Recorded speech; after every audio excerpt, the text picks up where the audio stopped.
जब भाजपा और अटल आडवाणी राम मंदिर आंदोलन के फ्रेम में भी नहीं थे, उससे पहले ही मंदिर निर्माण की मुहिम और श्री राम जन्मभूमि आंदोलन की पृष्ठभूमि के लिए आवश्यक तर्क वितर्क हो चुके थे।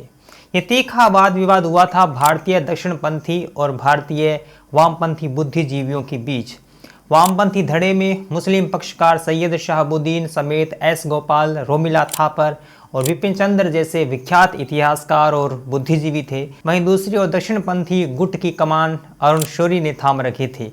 शौरी के साथ थे सीताराम गोयल, हर्ष नारायण और आभास कुमार चटर्जी। क्या बहस हुई थी, ये जानना दिलचस्प है। आइए शुरू करते हैं। अभी हम यहाँ डटे हैं और डटे रहेंगे जब तक विधिवत निर्माण का काम शुरू नहीं हो जाता, और वो आज से ही शुरू होने वाला है। कि बाबरी मस्जिद तो इंशाअल्लाह ताला जरूर बनेगी इंशाअल्लाह ताला। जिस दिन मंदिर मस्जिद का मुद्दा खत्म हो जाएगा उसी दिन राजनीति यहाँ पे होना बंद हो जाएगा। तो जो मस्जिद का मसला है, ये राजनीति की जो है सबसे बड़ी दुकान है।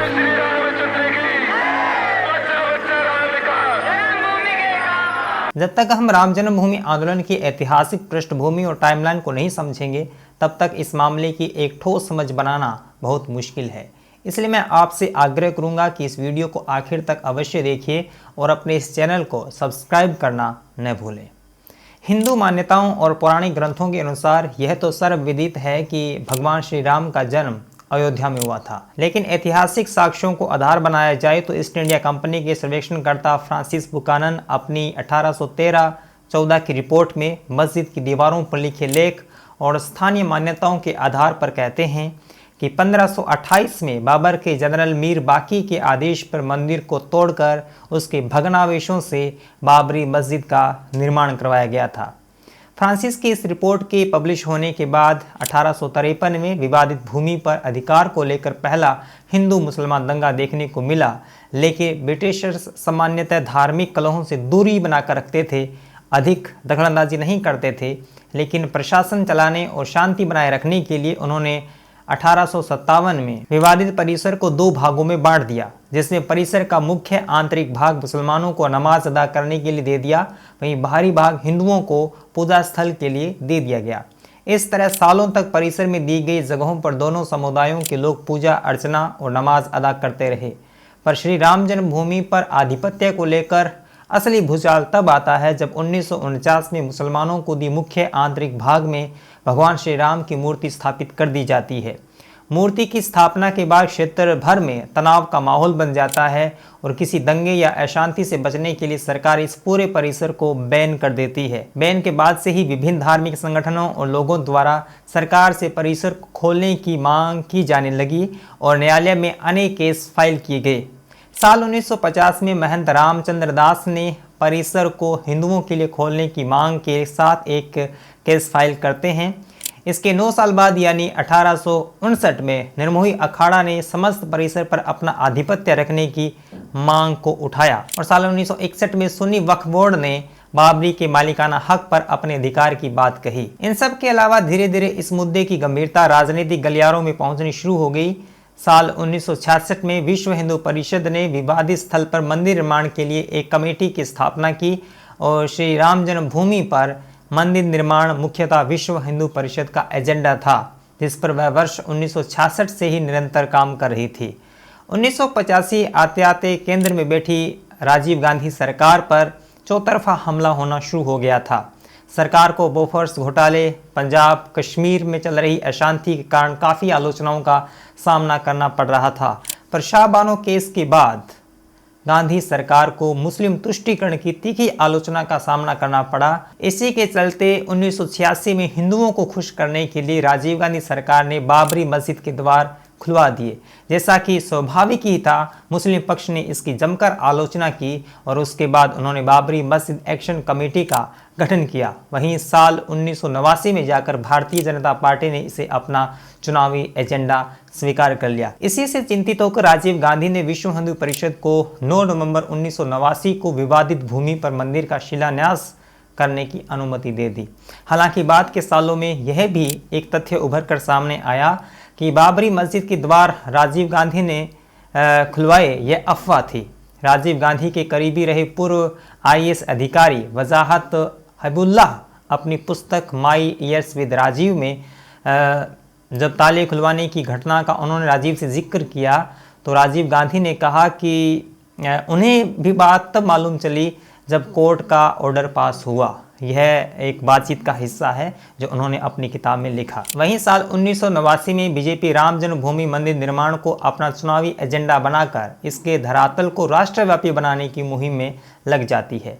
लेकिन यहाँ एक बहुत दिलचस्प कहानी है जिसको इस मामले की चर्चा में भुला दिया जाता है। जब भाजपा और अटल आडवाणी राम मंदिर आंदोलन के फ्रेम में भी नहीं थे, उससे पहले ही मंदिर निर्माण की मुहिम और श्री राम जन्मभूमि आंदोलन की पृष्ठभूमि के लिए आवश्यक तर्क वितर्क हो चुके थे। यह तीखा वाद विवाद हुआ था भारतीय दक्षिणपंथी और वामपंथी बुद्धिजीवियों के बीच में, और अगर सुप्रीम कोर्ट तभी उनके द्वारा प्रस्तुत किए गए साक्ष्यों को आधार बनाकर फैसला लेता तो 3 दशक का समय नहीं लगता। समय लगने के पीछे राजनीतिक और मनोवैज्ञानिक बाधाएं रही। मैं उस दिलचस्प वाद विवाद का जिक्र करना चाहता हूँ।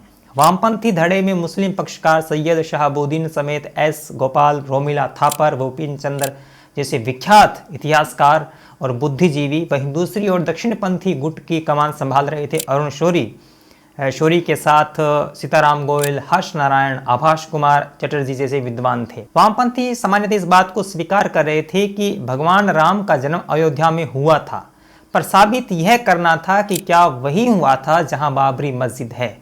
दक्षिणपंथी धड़े को इस साक्ष्यों के आलोक में इस बात को साबित करना था। तब सीताराम गोयल ने अपने लेखों द्वारा इसका जवाब देते हुए कहा कि ब्रिटिश राज द्वारा प्रकाशित डिस्ट्रिक्ट गेजियर फैजाबाद में यह बात स्पष्ट है कि वर्तमान बाबरी मस्जिद का निर्माण मंदिर को तोड़कर ही बनवाया गया है। हालांकि सैयद शहाबुद्दीन ने इस बात को अंग्रेजों की फूट डालो राज करो की नीति कहकर सिरे से खारिज कर दिया। उन्होंने कहा कि अगर पूर्व औपनिवेशिक काल के साक्ष्य लाकर अगर दिखा दें तो वह खुद अपने हाथों से मस्जिद को ढहा देंगे। तब हर्ष नारायण अपने एक लेख में 3 अधिकृत मुस्लिम स्रोतों का उल्लेख करते हुए कहते हैं कि नवंबर 1858 को बाबरी मस्जिद के मुअज्जिन मोहम्मद असगर ने बाबरी मस्जिद को मस्जिद ए जन्मस्थान कहकर संबोधित किया था। पर इस तर्क वितर्क में वामपंथी गुट के तर्कों को नेस्तानाबूद करने का कार्य आभाष कुमार चटर्जी करते हैं, जो अपने लेख में जोसेफ टिफिनडेले नाम के एक ऑस्ट्रेलियन जूइस्ट प्रीस्ट की एक रिपोर्ट का ब्यौरा पेश करते हैं।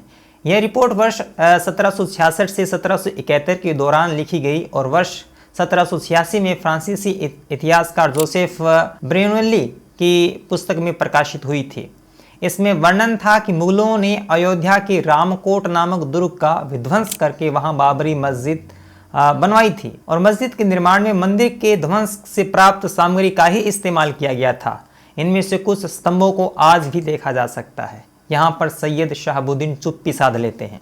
ये सारे तर्क वितर्क 1986 से 1990 के बीच Times of India, Indian Express जैसे प्रतिष्ठित अखबारों में छपे और लोगों को अपनी राय बनाने का मौका दिया। यह पूरी सिलसिलेवार बहस अप्रैल 1990 में प्रकाशित book Hindu temples what happened to them a preliminary survey में सुरक्षित है। यह पुस्तक उपलब्ध है और पढ़ी जा सकती है। वहीं दूसरी तरफ सितंबर 1990 में बीजेपी नेता लालकृष्ण आडवाणी गुजरात के सोमनाथ मंदिर से अयोध्या तक रथ यात्रा प्रारंभ करते हैं, जिसका मकसद मंदिर निर्माण के लिए समस्त हिंदुओं को एकत्रित कर उनका सहयोग प्राप्त करना था। पर यात्रा के बीच में ही बिहार में आडवाणी को गिरफ्तार कर लिया जाता है। इसके एवज में संघ परिवार के समर्थक भारी संख्या में बाबरी मस्जिद के परिसर में घुसने की कोशिश करते हैं और पैरामिलिट्री बल के द्वारा हुई मुठभेड़ में काफी समर्थकों की मृत्यु हो जाती है। इस घटना के बाद बीजेपी केंद्र में बैठी वीपी सिंह की सरकार से अपना समर्थन वापस ले लेती है। इस झड़प के बाद बीजेपी राम मंदिर निर्माण आंदोलन को और उग्र कर देती है और मंदिर वहीं बनाएंगे कि हुंकार और तीव्र हो जाती है।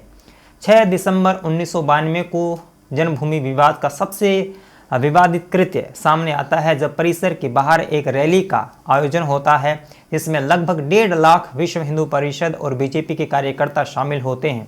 रैली में लालकृष्ण आडवाणी, मुरली मनोहर जोशी, उमा भारती जैसे दिग्गज नेताओं के भाषण शामिल थे, पर दोपहर होते होते भीड़ उन्मादी हो जाती है। तैनात पुलिस बल को इतनी अधिक भीड़ होने का अंदाजा नहीं था और भीड़ फेसिंग को फांदकर विवादित परिसर और बाबरी मस्जिद को हथौड़ों औजारों से नेस्तानाबूद कर देती है। बाबरी विध्वंस के बाद समस्त भारत में अशांति का माहौल बन जाता है और दंगे देखने को मिलते हैं और वैश्विक पटल पर भारत चर्चा का विषय बन जाता है। दिसंबर 1992 को बाबरी विध्वंस के पीछे किसका हाथ था पता लगाने के लिए लिब्रान कमेटी का गठन हुआ। तब की कांग्रेस सरकार ने इस विवादित भूमि के मसले को हल करने के लिए एक प्रस्ताव रखा, जिसमें भूमि पर एक मंदिर, एक मस्जिद, लाइब्रेरी और स्कूल खोलने की बात कही, पर कांग्रेस के इस प्रस्ताव को बीजेपी ने सिरे से खारिज कर दिया। 2002 में जब बीजेपी केंद्र में सत्ता संभाल रही थी तब अयोध्या विभाग गठित किया गया, जिसका मुख्य मकसद हिंदू मुस्लिम सभी साथ बैठकर इस मुद्दे को हल निकालने के लिए कहा गया। इसके आधार पर अप्रैल 2002 में इलाहाबाद हाई कोर्ट की एक बेंच का गठन किया गया, जिसमें आर्कियोलॉजिकल सर्वे ऑफ इंडिया को ऐतिहासिक साक्ष्य एकत्र करने के लिए कार्य संभाला गया। एएसआई अपनी रिपोर्ट का हवाला देते हुए कहती है कि 12वीं शताब्दी में यहाँ पर एक मंदिर हुआ करता था और 1528 में एक मस्जिद के साक्ष्य मिलते हैं और बीच के 300 सालों के कोई भी साक्ष्य उपलब्ध नहीं है। और स्थानीय मान्यताओं को ध्यान में रखा जाए तो ये मस्जिद राम मंदिर को तोड़कर बनवाई गई थी। मंदिर के साक्ष्य मस्जिद के पिलर्स में देखने को मिलते हैं। सारे सबूत और रिपोर्ट को ध्यान में रखते हुए इलाहाबाद कोर्ट की लखनऊ बेंच 30 सितंबर 2010 को ऐतिहासिक फैसला सुनाती है, जिसमें भूमि को 3 पार्ट्स में डिवाइड करके उसके मुख्य भाग जिसमें राम मूर्ति स्थापित की गई थी उसको रामलला विराजमान कमेटी को सौंप दिया जाता है। परिसर में स्थित रसोई, चबूतरे, भंडार गृह को, निर्मोही अखाड़ा को और बचा हुआ भाग सुन्नी वक्फ बोर्ड को सौंप दिया जाता है, जो कि इस मामले के 3 पक्षकार हैं। हालांकि 9 मई 2011 को इस फैसले पर रोक लगा दी गई। तब से लेकर दिसंबर 2017 तक हाईकोर्ट के इस फैसले के खिलाफ सुप्रीम कोर्ट में कई अपील दायर की गई। अंत में सुप्रीम कोर्ट ने केस को जून 2019 से शुरू करने का आश्वासन दिया। फैसले को सुनने के लिए 6 जजों की बेंच को गठित किया गया, जिसमें मुख्य न्यायाधीश रंजन गोगोई थे। 6 अगस्त से 14 अक्टूबर तक सुप्रीम कोर्ट में हियरिंग चली, जिसमें इलाहाबाद हाई कोर्ट के फैसले को अप्रासंगिक और अनस्टेबल होने की वजह से पूर्णतः रद्द कर दिया गया। तथ्यों को आधार बनाया जाए तो यह तो पता चलता है कि 1857 से बाहर के परिसर में हिंदू पूजा करते थे, जिसमें किसी को कोई भी दिक्कत नहीं थी और इसके आधार पर हिंदुओं का इस स्थान पर अधिकार स्थापित होता है। और 23 दिसंबर 1949 को मुस्लिम के नमाज अदा करने पर रोक लगा दी जाती है, जिसमें वो अपने 400 साल पुरानी मस्जिद में पूजा के अधिकार को खो देते हैं। अतः आर्टिकल 142 में संविधान द्वारा दी गई सुप्रीम कोर्ट की शक्ति का उपयोग करते हुए कोर्ट इस लगभग 500 साल से चल रही इस विवाद का निपटारा करते हुए अदालत अपना अंतिम फैसला सुनाती है। बाबरी मस्जिद वाली 2.77 एकड़ जमीन को रामलला विराजमान कमेटी को सौंपी जाए। उसके साथ ही केंद्र सरकार या राज्य सरकार द्वारा 5 एकड़ जमीन को सुन्नी वक्फ बोर्ड को दिया जाए। सुप्रीम कोर्ट के इस फैसले के बाद हालांकि भारत में काफ़ी भारी उन्माद की आशंका जाहिर की जा रही थी, पर हिंदू और मुसलमानों ने परिपक्वता का परिचय देते हुए सुप्रीम कोर्ट के इस फैसले का सम्मान किया। फैसले के बाद राम मंदिर निर्माण के लिए विश्व हिंदू परिषद ने एक ट्रस्ट की स्थापना की, जिसमें 44 दिनों में लगभग 2100 करोड़ की राशि को इकट्ठा किया गया। भारत में हिंदुओं से क्राउड फंडिंग की गई। अभी वर्तमान में राम मंदिर का निर्माण मध्यांतर में है। जो विपक्षी पार्टियों द्वारा तंज कसा जाता था कि मंदिर वहीं बनाएंगे लेकिन तारीख नहीं बताएंगे, लेकिन आज वह मंदिर बन रहा है। संभव है कि भगवान श्री राम का भव्य मंदिर निकट भविष्य में बनकर तैयार हो जाएगा। अदालत के इस फैसले पर लेखक सुशोभित ने अपने एक आर्टिकल में कायदे की बात कही। उन्होंने कहा कि इन अर्थों में 9 नवंबर 2019 के सर्वोच्च अदालत के ऐतिहासिक निर्णय की नज़ीर ये है कि मनोवैज्ञानिक और भावनात्मक महत्व के मसलों जिनके पीछे हठ, विद्वेष और आक्रोश की भावना हो का निराकरण राजनीतिक दलों के बजाय न्यायपालिका जैसी तटस्थ एजेंसी के द्वारा अगर सटीक ऐतिहासिक तथ्यों और उनके निर्मित सुसंगत तर्कों के आधार पर किया जाए तो यह समाधान का सबसे बेहतर उपाय है। भावनात्मक मुद्दों का राजनीतिकरण करने का अर्थ है उन्हें एक असमाप्त विवाद बना देना और उनके निराकरण की आशा को तिलांजलि दे देना। इसमें संदेह नहीं है कि भारत के बहुसंख्यक हिंदुओं में एक लंबे समय से आक्रोश की यह भावना न्यस्त रही कि उनके साथ न्याय नहीं किया गया और वे अपने ही देश में चले गए। इसका मूल धार्मिक आधार पर हुए भारत विभाजन में था। हिंदुओं का मत था कि भारत विभाजन और पाकिस्तान निर्माण के बाद भारतीय मुसलमानों को कश्मीर और अयोध्या जैसे मसलों पर हट का त्याग कर देना चाहिए। कहना न होगा कि मुख्य धारा की बौद्धिकता ने इस आक्रोश के कारणों को समझने का उतना सदस्य प्रयास नहीं किया जितना कि किया जाना चाहिए था। इसके परिणाम स्वरूप ही हिंदू राष्ट्रवाद की राजनीति का उदय हुआ, जो केंद्र में लगातार 2 बार बहुमत से चुनाव जीतकर अब यथास्थिति बन चुकी है। सोशल मीडिया पर व्यक्त होने वाला वैमनस्य भी इसी का परिणाम है। खैर, ये वीडियो आपको कैसा लगा ज़रूर बताएं, शेयर करें, और अगर आपको मेरा काम पसंद आता है तो मुझे सपोर्ट करें पेट्रियन, पेपाल, फ़ोनपे पे। मिलेंगे अगले वीडियो में, तब तक के लिए धन्यवाद। अभी हम यहाँ डटे हैं और डटे रहेंगे जब तक विधिवत निर्माण का काम शुरू नहीं हो जाता, और वो आज से ही शुरू होने वाला है। कि बाबरी मस्जिद तो इंशाअल्लाह ताला जरूर बनेगी।